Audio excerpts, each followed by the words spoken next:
Zion shall be the only people that shall not be at war one with another. These ancient words, echoing through the revelations of the Doctrine and Covenants, are not merely a poetic metaphor. They are not a comforting platitude meant to make us feel peaceful during Sunday school. When Joseph Smith first spoke about this, the room went silent. The implications were too heavy, too terrifying, and yet overwhelmingly awe-inspiring. This was a literal, geographical, and political prophecy. We often talk about Zion as a state of heart, but we completely miss the staggering historical reality that Joseph Smith was actively constructing a manual for sovereignty. He was preparing a physical and spiritual fortress for a world that he saw, through prophetic vision, tearing itself apart. Imagine the early 1830s. The world was on the brink of massive industrial and political shifts, but to the young prophet in Ohio, the veil was parted to reveal a future far darker than anyone in the American Republic could fathom. He saw global conflict. He saw the American Civil War decades before the first shots were fired at Fort Sumter. He saw a time when every man who would not take up his sword against his neighbor would have no choice but to flee to Zion for safety. Joseph realized that the Latter-day Saints did not just need a church organization. They needed a civilization. They needed a strategic sanctuary. They needed what we can call the Enoch blueprint. Hidden in the archives of the church, within the journals of early saints, the original city plats, and the profound revelations of the Doctrine and Covenants, is a comprehensive, multi-layered strategy for survival and peace. Joseph was not guessing. He was looking back into the mists of antiquity, viewing the ancient city of Enoch, a society that achieved such perfect unity and power that it literally defied gravity and the corruption of a fallen world. Joseph's mandate from heaven was to recreate this Enoch blueprint on the American frontier.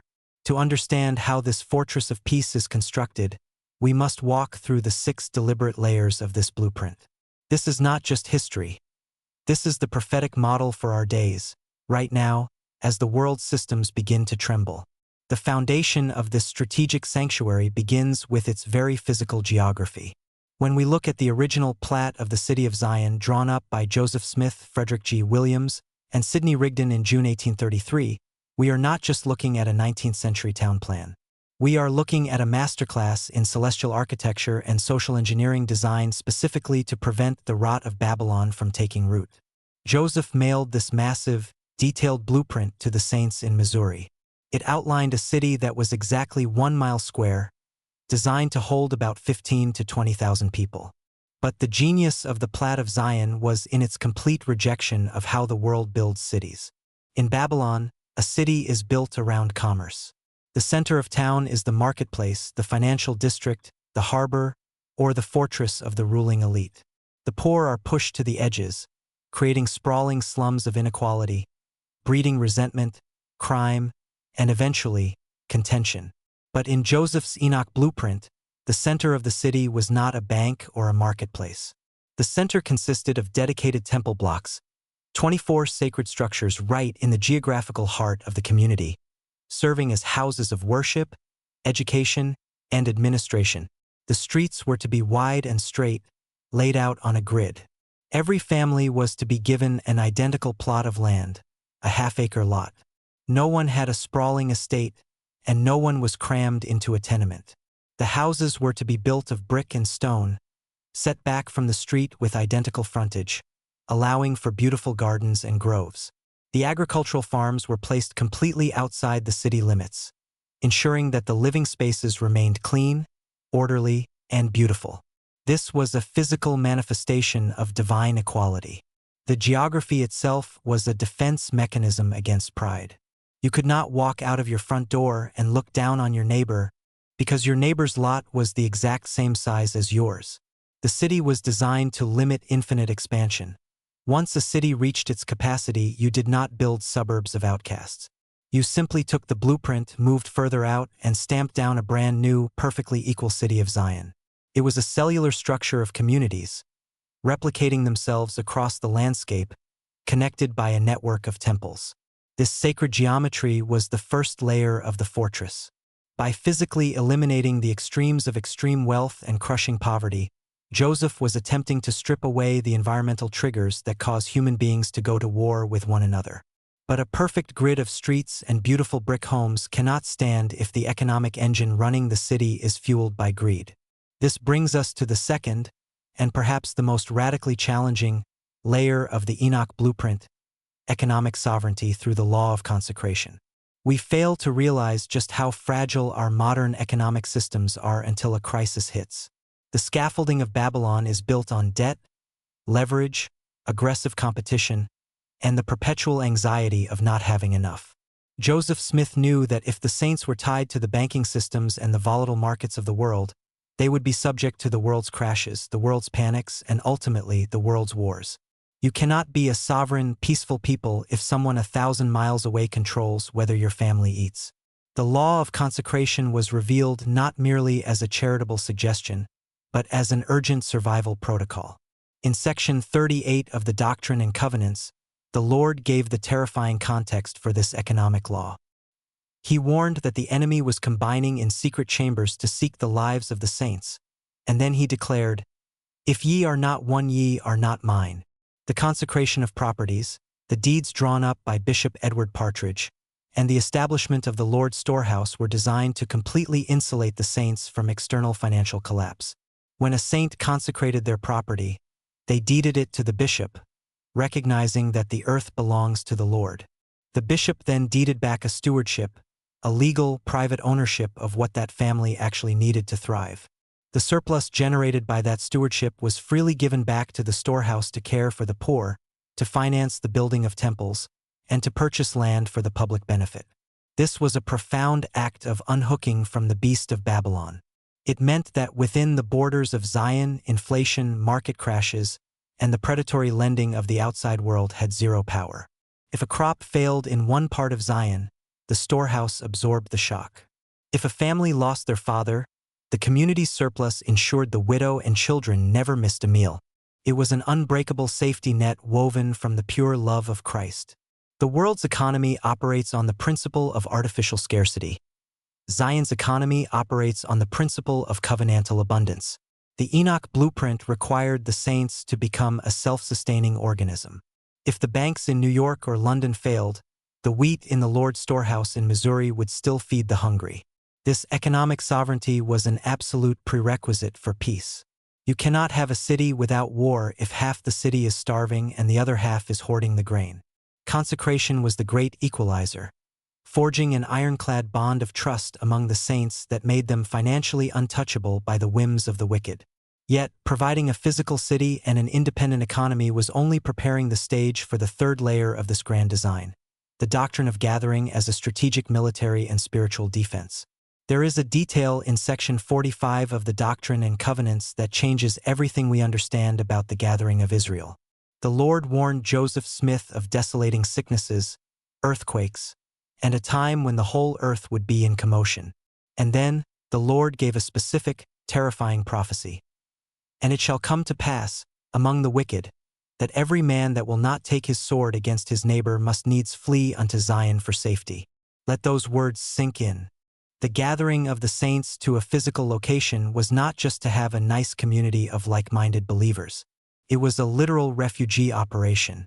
The Lord was predicting a fever pitch of global violence so severe, so pervasive, that neutrality in the world would become impossible. In Babylon, you will eventually be forced to fight your neighbor. The only alternative, the only conscientious objection the universe will honor, is to pack up and flee to the fortress of peace. Zion was intended to be a beacon, a massive, unignorable ensign to the nations. The early saints understood this with a burning urgency. They left their homes in the east, crossed oceans from England and Scandinavia, leaving behind everything, because the voice of the prophet warned that Babylon was going to burn. The gathering was the physical centralization of righteousness. By bringing the righteous out from the nations, the Lord was attempting to extract his people from the crossfire of the impending apocalyptic wars. Brigham Young would later take this very blueprint, forced by mob violence to adapt it, and apply it to the Great Basin, laying out Salt Lake City on the exact grid Joseph had designed for Missouri. The mountains became the physical walls of the fortress, but the principle remained the exact same. "Come out of her, my people, that ye be not partakers of her sins, and that ye receive not of her plagues." Gathering is the ultimate act of drawing a line in the sand. It is a declaration of sovereignty, stating to the world, "We will no longer participate in your cycles of revenge and destruction. We are stepping out of your arena." But how does a city of tens of thousands of refugees, gathered from different nations, speaking different languages, with different cultures, avoid bringing the seeds of Babylon's wars with them? This requires the fourth phase of the Enoch blueprint, the total eradication of internal contention through the forging of the Zion heart. When Joseph Smith translated the early chapters of Genesis, he received a staggering expansion of the text regarding the prophet Enoch. The Bible gives Enoch barely a passing mention, but in the Pearl of Great Price, we see a sprawling, epic narrative of a man who built a civilization so pure that the earth literally trembled at his word. Moses chapter 7 records the defining characteristic of this society. "And the Lord called his people Zion, because they were of one heart and one mind, and dwelt in righteousness, and there was no poor among them." This is the psychological and spiritual bedrock of the fortress.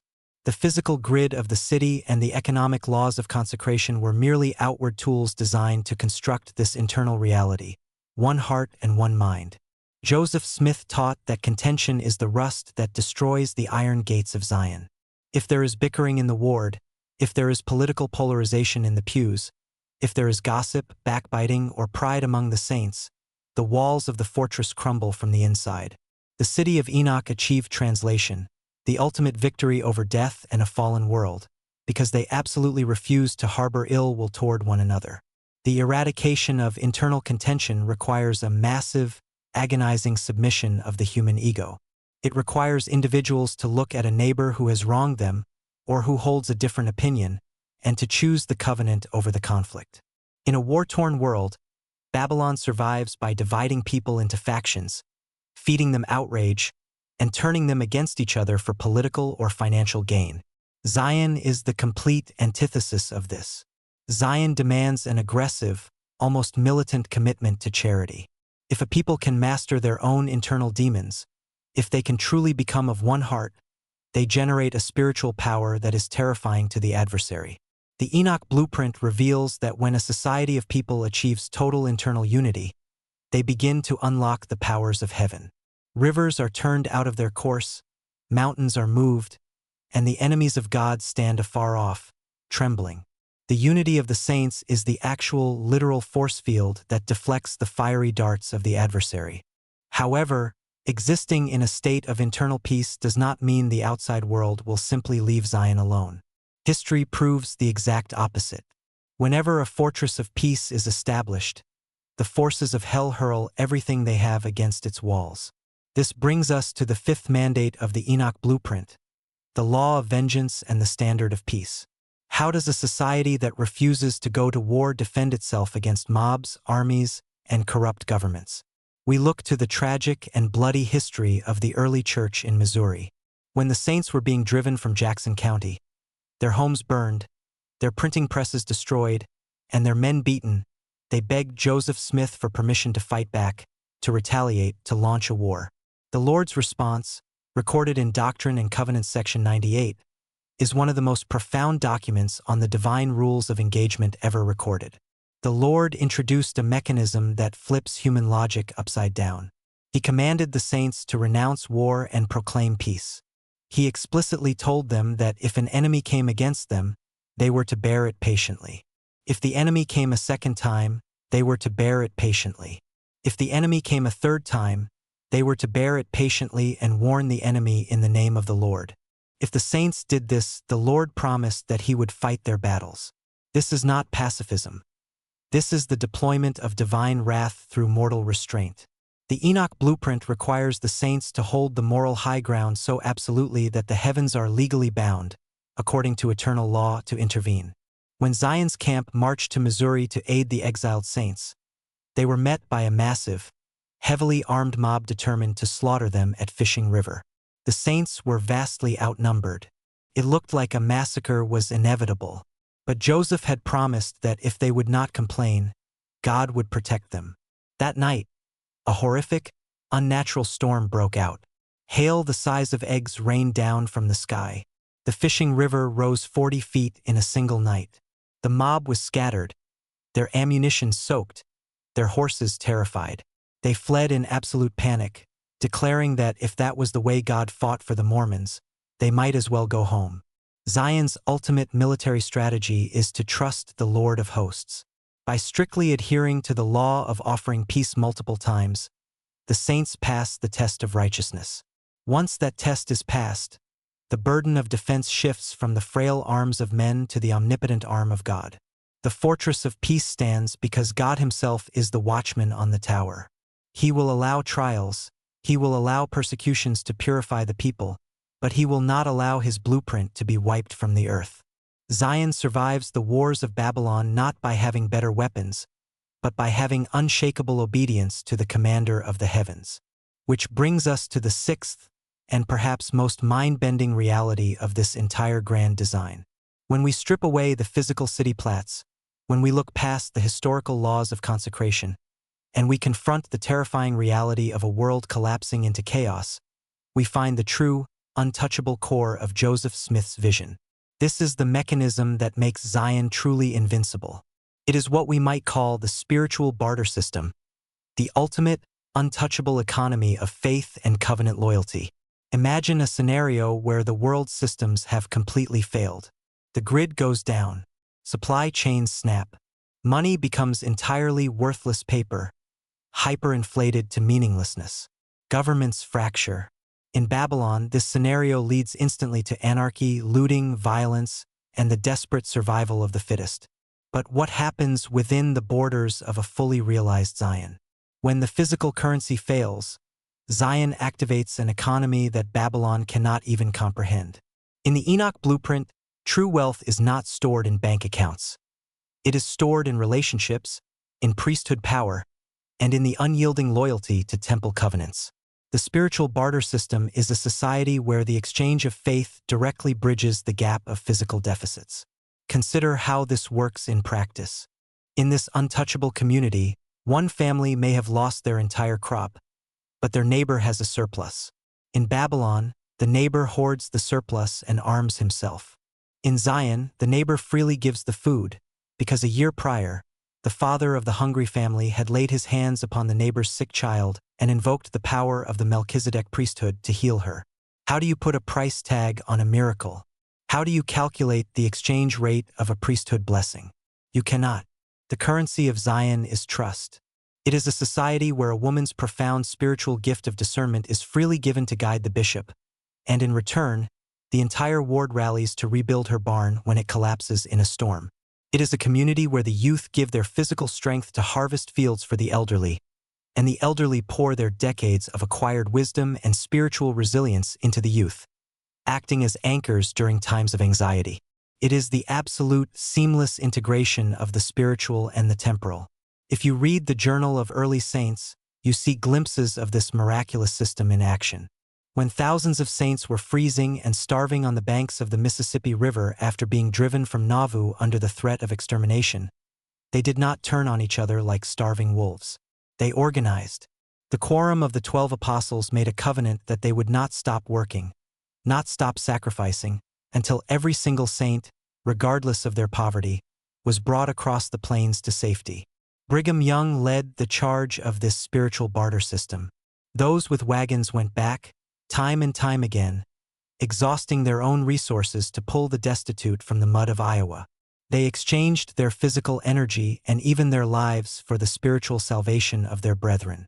This covenant loyalty creates an impenetrable shield around a community.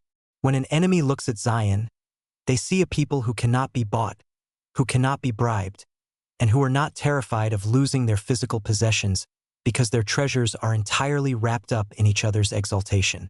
You cannot starve a people who are willing to fast for each other. You cannot bankrupt a people who have already consecrated everything they own to God. You cannot terrify a people with death if they have absolute assurance of the resurrection and are sealed to each other by the Holy Spirit of promise. This is why the spiritual barter system makes Zion the only people that shall not be at war. They have nothing to fight over, because everything they have is already placed on the altar for the benefit of their neighbor.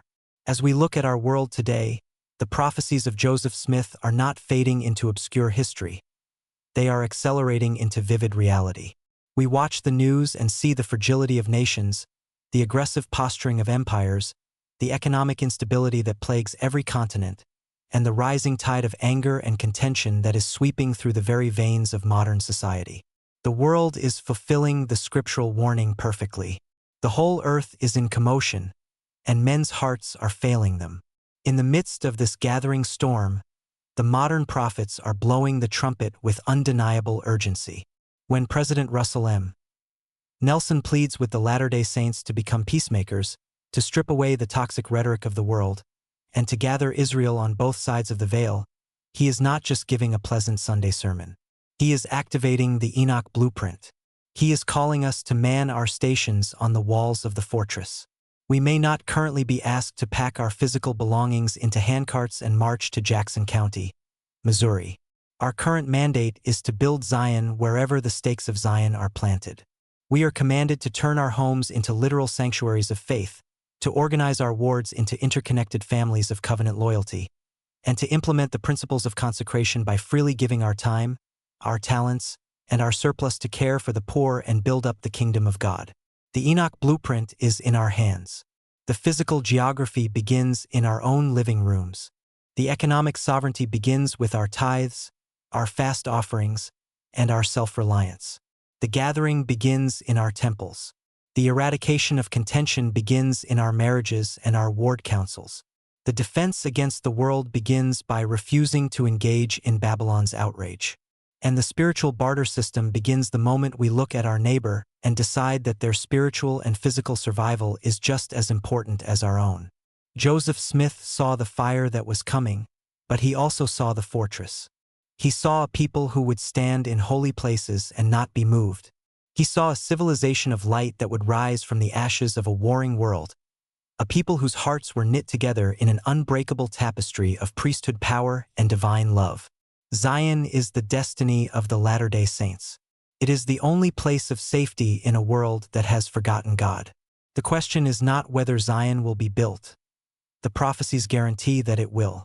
The only question is whether we will have the courage to lay down the weapons of our own rebellion, disconnect from the fragile systems of Babylon, and offer everything we have to build it.